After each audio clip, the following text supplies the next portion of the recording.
You are graduating into a world, and it's up to you to create it.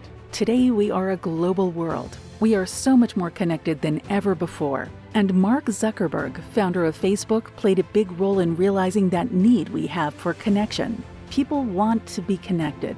They thirst for it. But Mark has pointed out that we need more than just connection.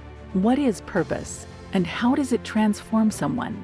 And because we are so connected, he points out that it is even more important now for us to find purpose, not just for ourselves. Connection without a vision or purpose is chaos. To not only create new jobs, but create a renewed sense of purpose. Creating purpose for a group or company is critical in creating success.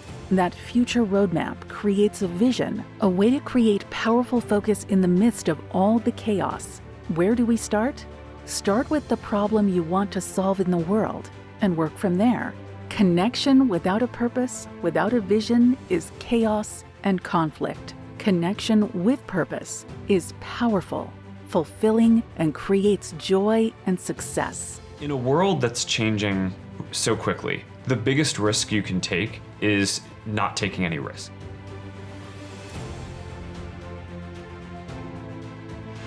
Today, I want to talk about purpose. But I'm not here to give you the standard commencement about finding your purpose. We're millennials.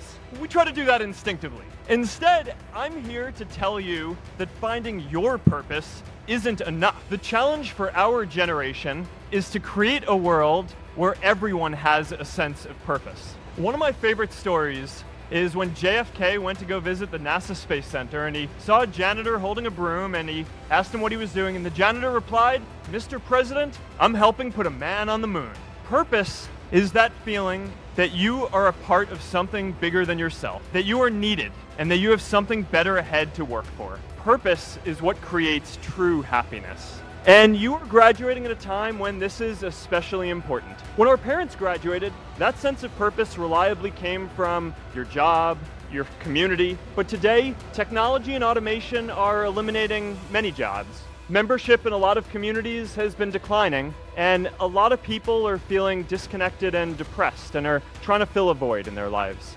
If you look at the kind of broad history of technology, we get these new major technology platforms every 15 years or so. And each one delivers a more immersive experience and allows us to communicate with the people and businesses and things that we care about around the world with just higher fidelity. And when I look at what we have today, on our phones, phones are pretty amazing, right? You have this incredibly powerful computer in your pocket, but it's not the end of the line, right? And there's all these things that I think are not that good about it, right? It pulls you away from the world around you. It's anything but immersive, right? It's a small screen. So the question that I've been asking is, what's the next wave of technology, and what's the next platform going to be, and what's that going to deliver for how we all connect? And for me, the essence of virtual and augmented reality is that you need to have a technology that delivers this feeling of presence, right? The sense that you're actually right there with another person and all the different sensations that come with that normally, right? Not just seeing someone on a screen, but,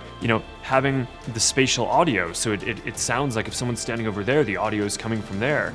This dualism around whether with all of the technology and progress that has been made, are people coming together, and are we becoming more unified? Is our world becoming more fragmented? In the 21st century, in order to address the biggest opportunities and challenges that humanity has, right? So I think it's both opportunities: spreading prosperity, spreading peace, scientific progress, as well as some of the big challenges, right? Addressing climate change, and making sure that, on the flip side, that diseases don't spread and there aren't epidemics and things like that. We really need to be able to come together and have the world be more connected. But at the same time, that only works if we as individuals have our economic and social and spiritual needs met. And so one way to think about this is in terms of fragmentation, but another way to think about it is in terms of personalization, right? And I just think about when I was growing up, one of the big things that I think that the internet enables is